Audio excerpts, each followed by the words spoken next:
This is by far my favorite story today. Okay, so 2 days ago, the New York Times reported that Democrats spent $20 million on an American Men campaign. So it's Speaking with American Men, a strategic plan crafted by Democrats to study the syntax, language, and content that gains attention and virality on these spaces. So they're spending all this money to figure out how to talk to young men because young men significantly shifted to Donald Trump.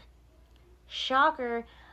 Anyway, so that came out, and then this bizarre podcast dropped. The reason why Republican messaging resonates with men is because men want bad things, right? It's like men want to have sex and like own women, right? Like they want to dominate everybody. And Republicans say, you get to do that. And then Democrats can't say that. So we just lost men, it's over, right? Like, what are you talking about? Like a lot of times it will be men that are liberals who will like agree with that shit. I'm like, dude, what is going on? Like there's a lot of men that don't think that way, obviously. And it's just such a negative view to take on like half of the human race.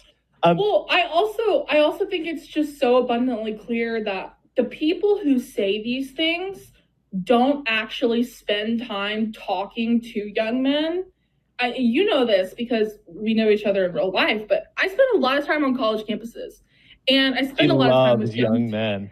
I love young men. I love frat guys, and in that I realized like even the ones that identify as conservative are almost always pro-choice. They're almost always pro-gay marriage. You'd be surprised at the number of them who supported Black Lives Matter.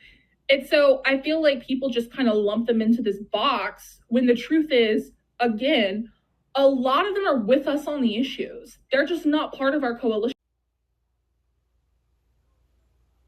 The Democratic Party has been actively demonizing young men for the past 10 years, blaming them for every injustice that ever was or ever will be in the future. Also, they've been feminizing the military, forcing pronouns down everyone's throat.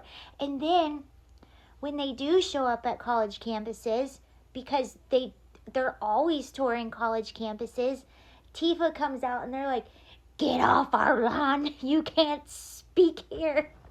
The Democratic Party has become the crazy HR lady. Okay? No one wants to have to do a land acknowledgement before they talk. You need a study? That's your first problem. If you need a study to figure this out, you got problems.